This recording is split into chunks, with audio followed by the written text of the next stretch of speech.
Buenas tardes. Bueno, vamos a dar inicio al encuentro del segundo parcial de desarrollo de aplicaciones con base de datos. Bueno, hoy nos reunimos esperando los que si tienen algunas dudas sobre los conceptos mínimos que vamos a desarrollar para que puedan rendir en las semanas previstas en el calendario académico sobre el módulo 3 y 4. Voy a ir buscando el material.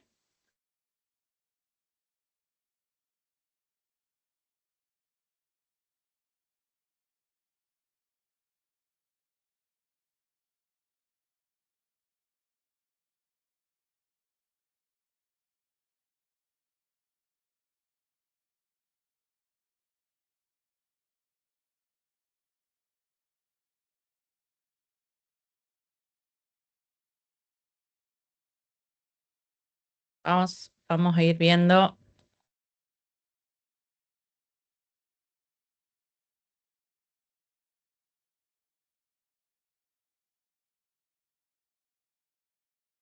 Bueno, vamos a ir por la otra pantalla. A ver si se puede ver esto.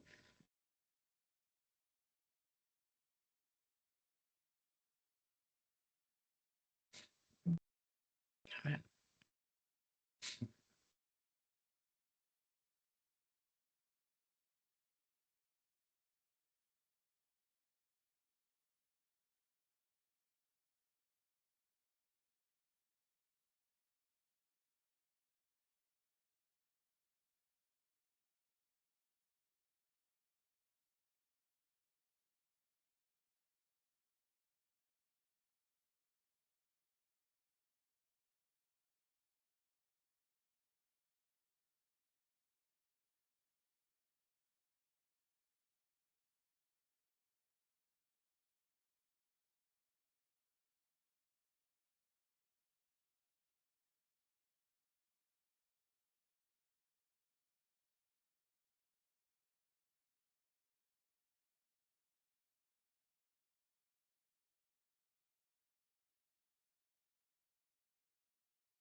Bueno, voy a poner, digamos, en la otra pantalla para poder compartir lo que ustedes tienen que,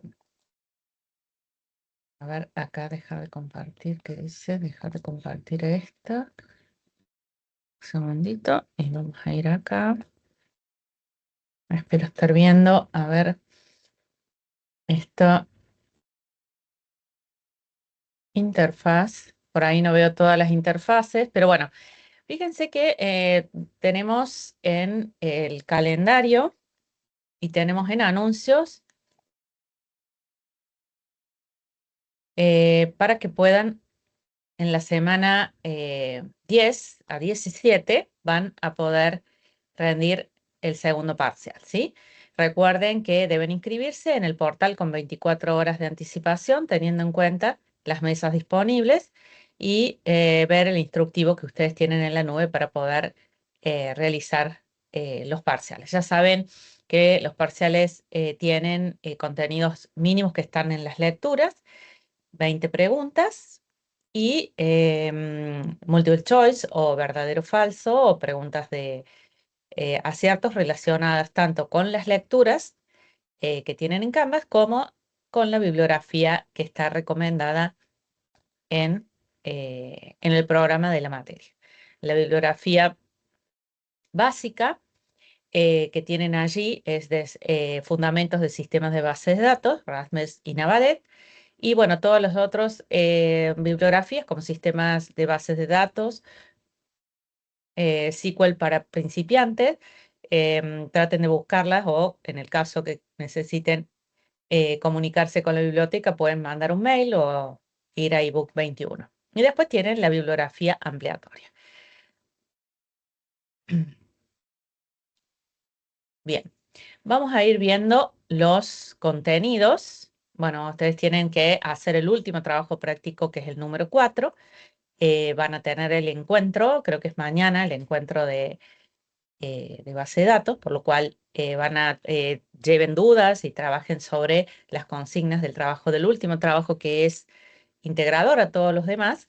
Eh, es muy importante realizarlo, es obligatorio, aparte. Así que bueno, tienen la entrega final el lunes próximo. Bueno, vamos a ver. Les quería contar un poquito que he estado trabajando con un agente de inteligencia artificial, donde vamos viendo, entrenándolo con los materiales que ustedes están usando, digamos, en la materia. Em, en el caso del módulo 3 y módulo 4, ¿no? Que están viendo la parte de sistemas distribuidos, base de datos paralelas, datos complejos. Bueno, todos esos contenidos, en este caso, si quieren después se los comparto, el enlace y pueden probarlo, están entrenados con las lecturas que tienen y que uno puede ir viendo, eh, bueno, en la materia. Bueno, hay otras herramientas como Google Note, donde también hay distintas herramientas para poder hacer fichas interactivas o un mapa conceptual. Vamos a ir viendo algunas, ya les voy a mostrar algunos resúmenes o contenidos em, que se pueden ir buscando como recurso para ir estudiando de manera que puedan ir viendo los contenidos mínimos. Vamos a ir para el otro lado, para esta otra pantalla. Les voy a compartir y a ver que me deje compartir esta.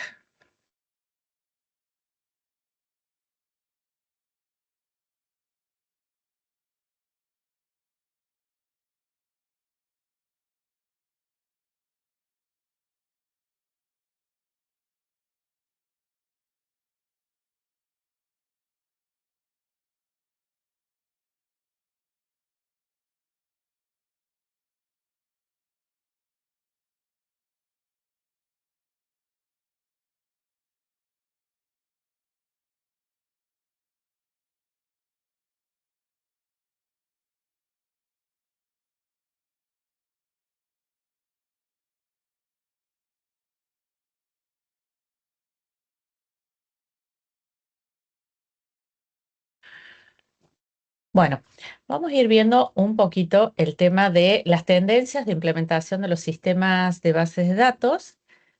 Fíjense que en este caso tenemos sistemas distribuidos y bases de datos distribuidas, las bases de datos paralelas, los datos complejos, ¿sí? En este caso, los sistemas distribuidos son, obviamente, donde hay funciones de los servidores, donde se distribuyen las funciones y, obviamente, el procesamiento de los datos, ¿no? Es importante comprender la arquitectura cliente-servidor, donde hay distribución de funciones comúnmente usadas y que en este caso hay capas que pueden ser horizontales de funcionamiento y el tema de servidores de correo, servidores de impresión, de archivos, de aplicaciones y los propiamente dicho de las bases de datos, que a veces se hacen backup o réplicas de servidores donde se alojan bases de datos por algún tipo de contingencia. Luego, el tipo de clientes, donde pueden tener clientes pesados, clientes ligeros, pueden tener aplicaciones donde se cargue la inteligencia del negocio, las reglas de negocios, la lógica del negocio, y algunos que cargan también el procesamiento de los datos, por eso se llaman del lado del cliente pesado, donde hay un cierto volumen de datos, ¿no? En general los servidores. Y los clientes ligeros cuando se diseña una arquitectura donde no realizan procesamientos de datos.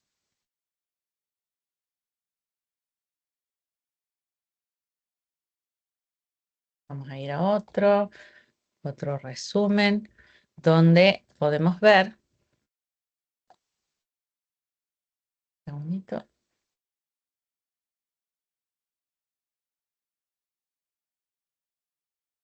Vamos a hacer un resumen sobre lo generado, digamos, en la parte de datos distribuidos, digamos, donde tenemos allí toda la parte de las bases de datos distribuidas, cuáles son las ventajas, ¿no es cierto? Y en este caso, los diferentes tipos, ¿no? Que pueden ser de acuerdo a lo que es las bases de datos donde podemos tener un servidor con sistema operativo Linux o Windows y un sistema de gestor de base de datos Oracle, u otro servidor que pueda tener Windows y un sistema de gestor de base de datos que pueda tener eh, MySQL Server, o donde entre ambos se transfieran o se repliquen o se despejen los datos, ¿no? Ahora voy a ver si esto se generó. Vamos a ver la parte de los sistemas de bases de datos distribuidas, una especie de resumen, un mapa mental donde nos hace ver que hay las bases de datos distribuidas tienen una estructura determinada y, digamos, están fragmentados, o sea, los conceptos o el conjunto de datos que puede estar fragmentados, las tablas, ¿no es cierto? Y hay distintas configuraciones, ya sea en la parte de hardware o en la parte de software, y pueden estar, digamos, los datos en Oracle, en Linux, en Windows, o algún servidor en Windows y en MySQL Server, o distribuidos en distintas zonas geográficas, o uno puede tener una casa central donde tenemos el servidor y algunas, digamos, sucursales con cloud y... o una configuración mixta, o donde tengamos algo local y algo en el cloud, ¿no? Lo que se refiere a los tipos de datos distribuidos, donde podemos tener la parte fragmentada o las partes replicadas, ¿sí? Bueno, en el caso de la parte de lo que es la interfaz o la parte del usuario final, donde uno puede ver cómo el usuario final interactúa con los datos, hay una ubicación transparente, digamos que no hay una cuestión en el alojamiento de las bases de datos. En el caso no hay un lugar definido, ¿no es cierto? Se pueden trasladar a distintos lugares y los accesos pueden ser de manera diferente a los datos. Es decir, que no hace, o sea, se pueden trasladar a distintos lugares los contenedores de datos sin validar a los programas, ¿no? La fragmentación es transparente, no hay necesidad de saber cómo se fragmentan, y la parte de replicación también, o sea, el tema de la replicación de datos también es transparente, ¿no? En el caso de los datos, hay muchas ventajas, pero también hay algunas desventajas, pero bueno, eh, el tema de tener datos distribuidos es una emulación de tener una estructura de la base de datos, de todos los datos de la organización alojadas en distintos lugares geográficos, sin perder esa transparencia, ¿no es cierto?, en la fiabilidad de los datos, y obviamente tener mejor rendimiento, ¿no? Y un crecimiento más fácil con una expansión de infraestructuras. También tiene sus desventajas, ¿no? En el caso de los tipos de bases de datos distribuidas, tenemos los sistemas homogéneos, los heterogéneos, los federados. En los sistemas homogéneos, donde están precisamente alojados en el mismo hardware, o, bueno, están bajo plataformas con el mismo sistema operativo de soporte, y el mismo sistema de gestión de base de datos con las mismas reglas. Eso sería más el tratamiento de los datos distribuidos de manera homogénea. Pero también puede ser los sistemas heterogéneos, donde hay distintas plataformas de configuración, distintos soportes de hardware, o combinaciones diferentes por tener sistemas antiguos y con alguna implementación de alguna estructura moderna, ¿no? O una convivencia entre lo local y lo cloud. Con lo mismo, los sistemas federados, que pueden ser autónomos o pueden ser totalmente distribuidos. Después tenemos los que son los catálogos del sistema, que es más complejos, problemas de concurrencia que pueden ser o sea, pueden ser multiplicados. En el catálogo de sistemas más complejos habla de lo que es almacenar el detalles de localización de fragmentos o los detalles de localización de réplicas, ¿no?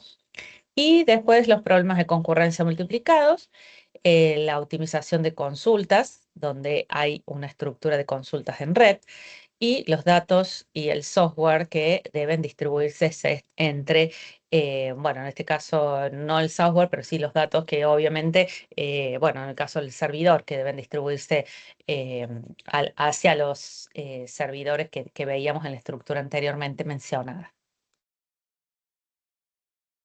En el caso de la nube, allí tenemos modelos de servicios y forma de despliegues y obviamente el tema de la seguridad que es muy importante. eh, lo que es bueno, uno de los más conocidos, el SaaS, que son los software por servicios, donde tenemos, bueno, muchísimos software. A ver, veamos los sistemas médicos, donde tenemos, por ejemplo, la historia clínica de un paciente, y tenemos distintos centros médicos y tenemos que acceder porque pide turno, por ejemplo, en unos centros médicos ubicados en un sector de la ciudad, pero también puede pedir en otro centro médico o una especialidad donde se tiene que hacer un estudio específico o un diagnóstico, y el software SaaS, que como prestador de servicio tiene tanto, digamos, implementado esa estructura de centralización en el caso de una historia clínica centralizada para que pueda distribuirse los servicios de atención al paciente o al cliente de manera homogénea y darles los datos precisos en cualquier centro de atención, ¿no? Después los sistemas PaaS, que son plataformas como servicios, que también, bueno, se pueden prestar en una plataforma homogénea, servicios distribuidos, y lo otro que puede crearse como una infraestructura como servicio es mezclar cosas locales como cloud o algún tipo de infraestructura como distintos tipos de servicios que puedan ser contratados ya sea de manera interna o externas a la organización. Después, las formas de despliegue, que tenemos una nube pública, la privada, la comunitaria y una nube hybrid, donde se combina todo lo anterior, por supuesto, con distintas reglas, bueno, obviamente el acceso múltiple es permitido, pero las restricciones de accesos sobre el tema de controles indebidos o reglas de integridad referencial o algunos componentes que sirvan por supuesto, para el control de no, digamos, del control y la seguridad y la confidencialidad de los datos esté, por supuesto, dentro de estos fundamentos de las bases de datos distribuidas, en los cuales obviamente deba cumplir eh, tanto a baja escala como a gran escala. Bueno. Para comentarles un poquito, ustedes tenían formularios dentro de lo que son, vamos a ver si dejamos de tirar acá, un segundito, a ver si puedo compartir por este lado. Creo que tenían formularios donde vamos a ir presentando, un segundito, cuáles serían preguntas que pueden hacerse en el parcial. ¿M? Y que obviamente, bueno, si ustedes quieren lo pueden practicar ya sea, bueno, em, en el agente de aprendizaje. ¿M? Vamos a ver, vamos a ver si podemos y si nos da alguna respuesta dentro del módulo 3 y módulo 4. A ver, un segundito, vamos a compartir de nuevo por aquí. En los formularios que ustedes tienen para pruebas es anónimo, lo pueden hacer cuantas veces quieran, les da puntajes, obviamente. Ustedes pueden tener una aproximación de cuánto pueden obtener en el parcial, por supuesto, traten de ahí revisar las respuestas. Pero, por ejemplo, este agente donde yo lo fui entrenando con el material de los módulos, de las lecturas que tienen en Canvas, es bastante interesante para poder ir haciéndole preguntas. Por ejemplo, yo le puedo decir, em, eh, ¿qué permite? A ver, ¿qué permite la capa de sistema de gestión de reglas? La capa de subsistemas em, de reglas. En este caso, el subsistema de gestión de reglas, los sistemas distribuidos, es el que está el que se enfoca o gestiona las lógicas de la aplicación, ¿no es cierto? Basada en las reglas de negocios definidas. O sea, cualquier cambio que pueda haber en la lógica de negocio se va a ver reflejado en este servidor, ¿no? Bueno, a ver, acá si me dio alguna respuesta, algo lógico. Bueno, acá me dice, el material de lectura proporcionado nos detalla específicamente que la capa de subsistema de reglas, ¿m? Es el motor de reglas de negocio o Business Rule Engine y permite. Hay tres cuestiones muy importantes que deben tener en cuenta. La centralización de la lógica de negocio, es decir, que, por ejemplo, si eh, por ejemplo, le puedo hacer un descuento a un cliente que hace un pedido a través de un medio de pago determinado, si lo hace con transferencia o lo hace con tarjeta de crédito Visa y paga con un monto mayor a 1.000, ¿no es cierto? Necesita una aprobación del gerente, ¿no? Em, si lo hace fuera del código de la aplicación y de la base de datos, digamos, ahí serían los triggers, ¿no es cierto? Los procedimientos almacenados. Esto lo que permite es crear estos triggers para poder marcar lo que son esas gestiones, digamos, si lo analiza el pedido, que el monto que está gastando es mayor a 1.000, entonces va a necesitar que sea aprobado por el gerente, ¿no? Estos gestores, o esta capa, mejor dicho, un sistema intermedio de los sistemas distribuidos, lo que hace es tomar decisiones y ejecutar conjuntos de hechos o datos donde va a definir el curso de acción o el resultado. Y obviamente va a determinar la parte de la flexibilidad y el mantenimiento, porque el tener un servidor de reglas lo que hace es dar más flexibilidad porque tengo que, o sea, para ajustar las reglas si cambian por un entorno dinámico, por alguna cuestión del entorno económico, o el mantenimiento porque cambio algo del hardware o actualizo algo del software. A veces en esos entornos empresariales es muy importante estas regulaciones o políticas de negocio, eh, trabajar con estos subsistemas de reglas. En toda arquitectura de sistema distribuido, eso es muy importante. Em, bueno, por ejemplo, eh, vamos a ver alguna otra pregunta que se les pueda hacer. También hay bueno, ¿qué son los sistemas distribuidos? Le voy a preguntar. ¿Qué son los sistemas distribuidos? ¿Mm?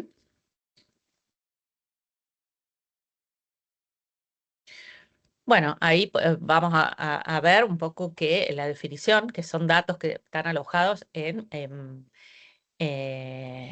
en un sistema de bases de datos que está replicado o está fragmentado, son más de una configuración de hardware y de software. Pero bueno, la gente acá nos trae un poquito más de información donde el objetivo principal de los sistemas distribuidos, que no es solamente un conjunto, una colección, o que son equipos o hardware autónomos, que están separados físicamente, geográficamente, puede ser, ¿no? Que tienen sus propias estructuras de hardware, memorias o discos, ¿no es cierto? Y que están interconectados como un sistema de red, que obviamente trabajan juntos porque es un sistema cohesivo, ¿no? Bueno, comparten recursos, hay mayor disponibilidad, rendimiento, escalabilidad.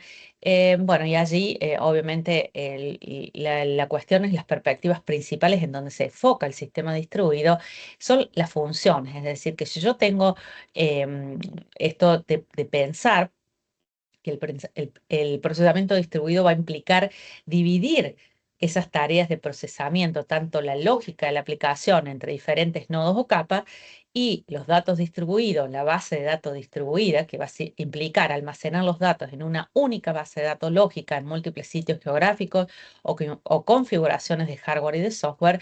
Es decir, que yo voy a tener un sistema, un conjunto distribuido que en esta arquitectura de multicapa voy a tener un servidor web con una capa de presentación, que sería un servidor de aplicaciones donde tengo la capa lógica y un servidor de base de datos con la base de datos o la capa de datos específicamente trabajando en conjunto, pero que van a estar en máquinas separadas, ¿no? Y, por ejemplo, en el caso de las bases de datos distribuidas o los datos distribuidos, cuando tengo los datos de mis clientes en un servidor Oracle, por ejemplo, en una de las sucursales de mi empresa, y en otra parte tengo una réplica donde tengo un servidor SQL en la nube, ¿no? Hoy es muy común ese tipo de arquitectura en donde voy a, bueno, dividir esa información en subconjuntos llamado fragmentación y en donde voy a tener una copia de esa información, puede ser en varios sitios, para la replicación, lo que se llama en los términos técnicos de los sistemas distribuidos. O sea, la fragmentación o la replicación es una muy buena respuesta o una buena caracterización para hablar de datos distribuidos, ¿no? ¿Cuál es la ventaja que tenemos sobre los sistemas distribuidos? Es que es transparente. ¿Qué quiere decir? Que el usuario, quien interactúa con la base de datos, no va a darse cuenta de cómo está construida esa arquitectura, dónde están almacenados esos datos, ¿no? Yo puedo estar accediendo, como en el mismo momento estoy haciendo esta consulta y fue a buscar los datos en una base de datos en San Francisco, en Estados Unidos, o fue a buscar en algún servidor de Asia la respuesta, hizo una interconexión y yo no me di cuenta que fue a distintos servicios y finalmente me está dando lo que le pregunté, ¿no? Y yo quiero ver, qué sé yo, mis clientes que consumen o que hacen los pedidos, por ejemplo, de los productos de temporada o de una determinada serie de productos que sean los más pedidos. Y bueno, estos clientes que están distribuidos a lo largo y a lo ancho de mi geografía, digamos, no sé, o sea, dónde están las bases de datos y dónde están esos datos alojados, ¿no? Es muy importante la transparencia. El rendimiento óptimo, que quiere decir que cuando se distribuye esa carga de trabajo en múltiples servidores, el sistema puede responder más rápido a las peticiones del usuario.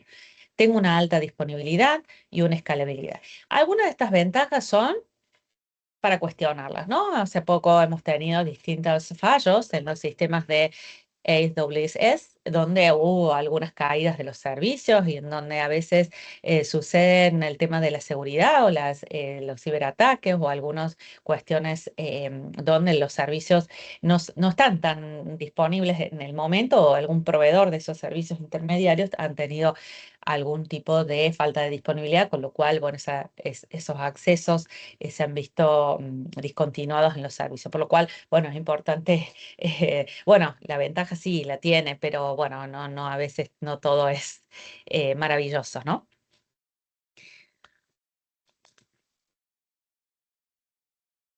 Bueno, una de las cosas importantes a veces en los almacenamientos de datos es cómo hay distintas arquitecturas de esquemas de las distribuciones en los almacenamientos de datos y una de las preguntas que tienen en el material es el esquema copo de nieve o el esquema estrella, ¿no es cierto?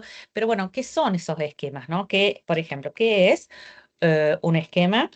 Un esquema eh, estrella. Volviendo, hablando de los almacenes en los almacenes de datos. ¿M? En los almacenes, ¿qué es? Un esquema estrella en los almacenes de datos. se les puede preguntar si es una tabla, si es una tabla rodeada por una tabla pivot, rodeada por tablas de referencia, si es una tabla pivot rodeada por datos que no afectan a las dimensiones, si es una tabla central o si es una base de datos central rodeada, pero en realidad lo que se habla cuando hablamos del esquema estrella es una forma visual, gráfica, donde se ve una tabla central que está rodeada por varias tablas pequeñas, ¿no? Em, bueno, acá quería ver, contiene datos afectados. Bueno, lo que me dice la gente que habla de una tabla de hechos. El fact table o tabla de hechos, ¿no? Es muy importante aprender estos términos. ¿Qué es una tabla de hechos o fact table y qué es una tabla de dimensión, las dimension tables, ¿no? Son conceptos muy importantes, después ustedes van a aprender en el Business Intelligence, porque esto es la parte donde ustedes van viendo la parte normalizada de las bases de datos, pero acá se habla un poco de esta desnormalización, ¿no? En las estructuras de los datos y esto habla de lo que tenemos en la parte central, los datos medibles o las métricas de la organización, ¿no? ¿Qué son los datos medibles en una organización? Es lo que se interesa analizar, lo que tu organización quiere analizar. Bueno, los montos de venta, la cantidad de productos vendidos, qué ganancia he tenido en el mes, en el trimestre, en el semestre, los tiempos de permanencia de un cliente, ¿no? Bueno, todas estas claves, ¿no? Poseen una clave compuesta, que es una clave primaria formada por esas claves foráneas que apuntan a una tabla de dimensión y que manejan un gran volumen, lo que llaman llamado el data warehouse, ¿no? Y en la parte de las dimensiones son tablas que rodean a las tablas de hechos, ¿no? Estos atributos, que estos en la tabla de dimensión, que contiene atributos descriptibles que califican y agrupan y permiten analizar los datos de las tablas de hechos que rodean a quién es decir, quién es el que hace el tal pregunta o quién vendió, ¿no? ¿Qué se vendió? ¿Dónde se vendió? ¿Cuándo se vendió? ¿No es cierto? Porque está referido específicamente a dimensiones, ¿no? Si yo digo cuándo se vendió, estoy preguntando en qué mes se hizo esa venta, en qué mes se obtuvo esa ganancia, cuándo fue el tiempo o entre qué mes y qué mes estuvo activo esa promoción, ¿no? En trimestre, en año, bueno, esa dimensión está llamada en el tiempo, que son las tablas que rodean a los hechos. Los hechos, que son los datos medibles, las ventas, por ejemplo, va a contener una clave que sea fecha, ¿no? El ID fecha. Cliente, que es el nombre del cliente. Yo quiero saber qué cliente me compró, de qué país, qué edad tenía y qué perfil y qué producto, categoría, marca y color compró. ¿Estamos? Entonces, toda esta forma de ver los almacenes de datos en un esquema de estrella es la desnormalización, que significa que todos los atributos relevantes se agrupan en solo una tabla y generan redundancias de datos y obviamente, bueno, hay un esquema que se llama OLTP, pero bueno, en el caso de ese esquema, donde se ven de distintas maneras, o el esquema OLAP, donde es, digamos, ahí se ven de distintas caras los datos o distintas fases. En este caso, en la desnormalización, hay un mecanismo de desnormalización donde se generan redundancias de datos, ¿sí?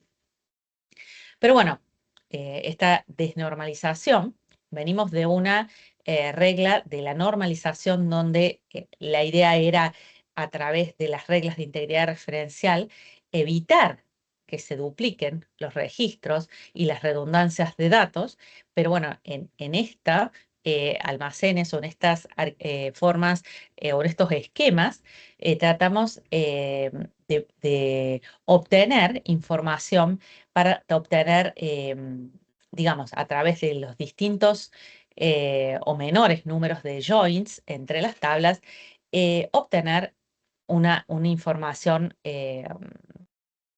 como se quiere, más de métricas o de resultados donde se pueden ver distintas salidas de información importantes para la organización.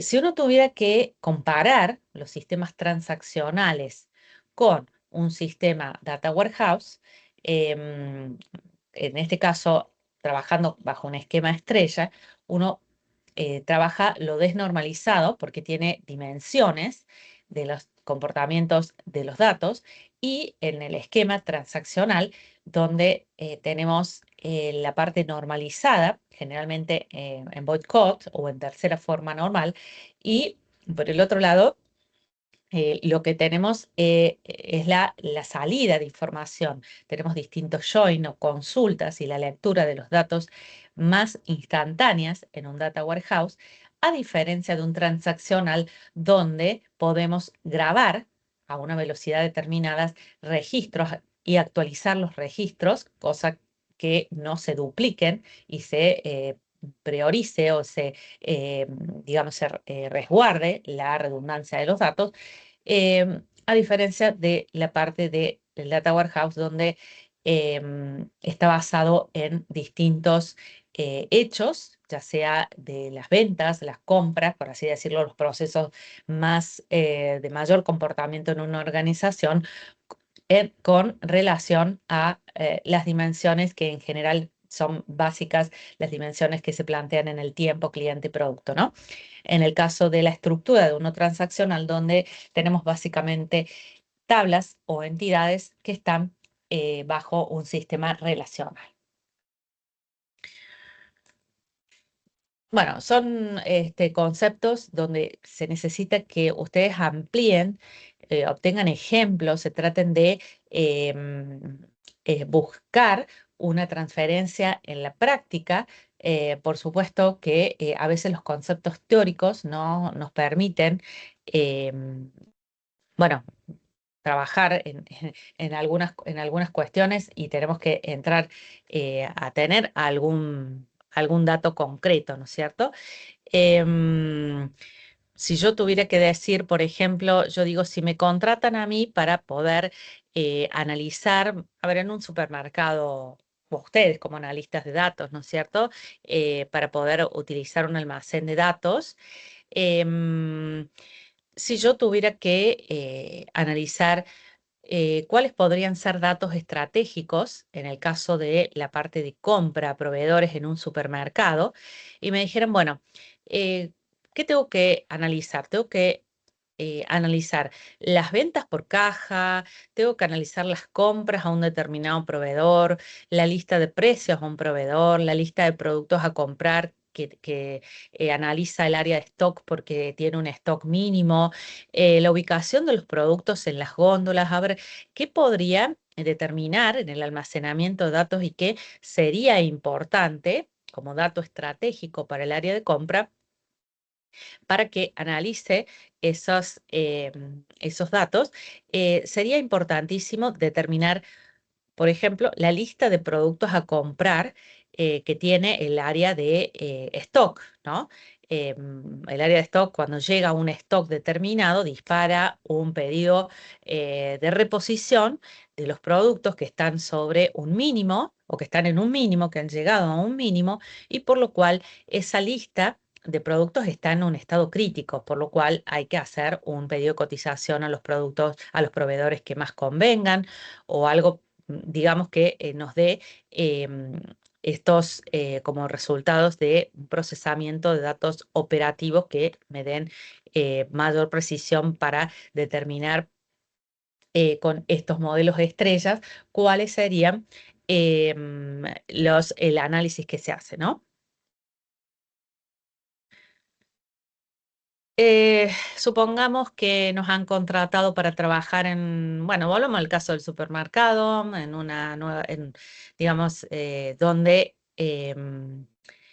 nos dicen, por ejemplo, que es imposible que un almacén de datos del establecimiento pueda recibir información del almacén de datos, ¿no es cierto? Por ejemplo, tenemos sucursal, la sucursal está ubicada en una determinada central y tenemos 5 sucursales y nos dicen, bueno, tenemos que diseñar todo un esquema de arquitectura de datos donde centralicemos y que cada vez que se vendan los productos, el almacén de datos central reciba información del stock actual que tiene el origen externo, ¿no?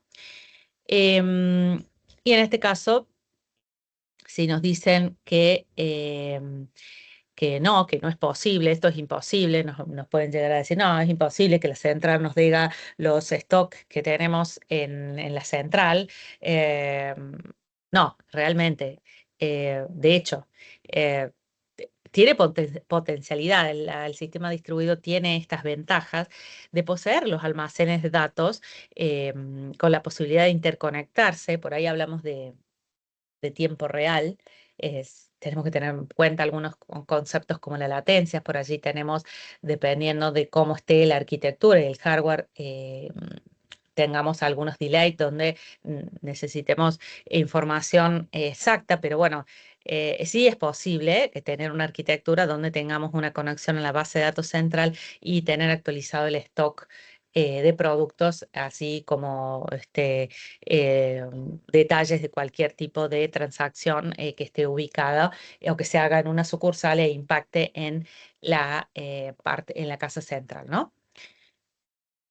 Bueno, uno de los conceptos que me parece muy importante tener en cuenta que se les va a preguntar en el parcial y que es evidente que lo tengan que tener, que es el ETL o el proceso ETL.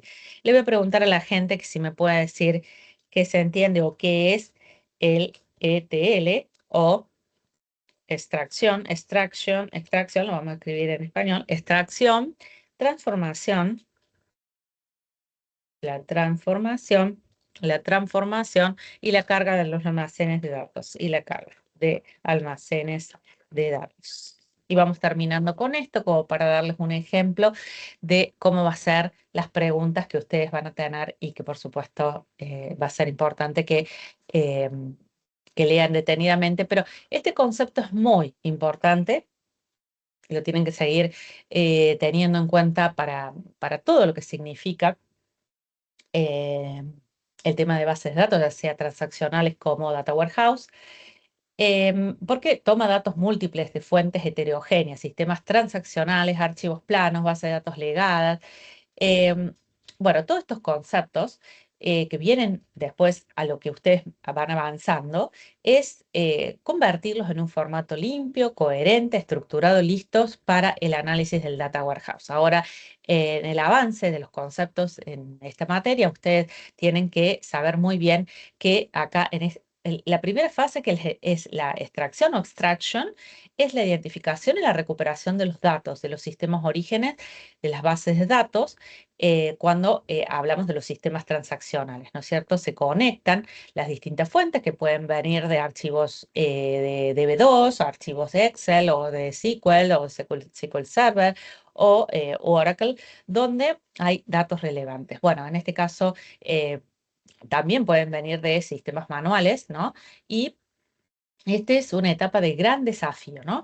Después tenemos la fase donde les pido por favor que lean profundamente y analicen Hay muchos ejemplos, hay muchos videos. Generalmente la bibliografía, bueno, acá las bibliografías que tienen básicas les aporta ejemplos y los profundiza más en esto y es muy importante ver. La fase 2, que es la etapa más crucial y compleja, acá hay una limpieza, hay una transformación, una reestructuración y una consolidación para que los datos sean útiles para el análisis. Es muy importante que en esto profundicen e identifiquen, porque si hay errores, inconsistencias o valores que son nulos o vacíos o incompletos, acá deben corregirse, ¿no?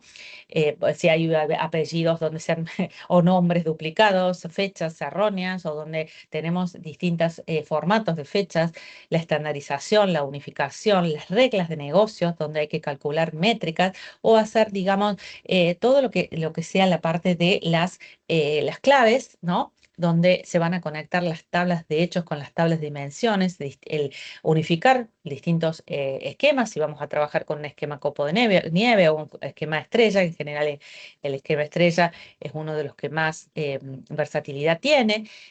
Y bueno, la última capa, que en realidad están todas relacionadas, pero es muy importante en la etapa final esa transformación de los datos y los datos limpios donde físicamente se mueven al destino de los datos, que es el Data Warehouse, ¿no? Esa full load, ¿no? La carga donde la primera es donde vamos a cargar el volumen histórico de datos y que después vamos incrementando con todas las cargas que diariamente o semanalmente se van añadiendo por actualizaciones. Bueno, vamos a tener esa carga de datos y donde permanentemente va a ir reemplazando todas va a recibir datos y por ahí se añaden nuevos registros a las tablas de hechos, ¿no? Em, bueno, todo esto, por supuesto, lo que se logra es un data warehouse, que es el gran depósito de datos donde se van a agrupar estas fuentes internas y externas, donde se va a disponer para la exploración y para que em, ese mecanismo es muy importante para preparar los datos y obtener ese data warehouse de alguna manera confiable. Bueno, es muy importante que ustedes sigan, ¿no? Entrenando, bueno, en el módulo 4, donde van a ver también, bueno, acabamos de ver consultas sobre todo lo que son almacenes de datos, minerías, los data mining o minerías de datos, los procesamientos del OLAP, donde tenemos procesamientos analíticos y las bases de datos en la web, ¿no? Como es la actualidad, es muy importante, ¿no? Los invitamos a que hagan preguntas, nos envíen cualquier duda sobre los parciales, pero es muy importante que se inscriban, que los rindan en las semanas y que prueben sobre los formularios que les dejamos para que puedan interactuar sobre las preguntas. Si alguien gusta que les compartamos este agente, se los vamos a compartir. Así que bueno, nos encontramos vía Canvas para cualquier duda o consulta. Y bueno, damos por terminados esta sesión.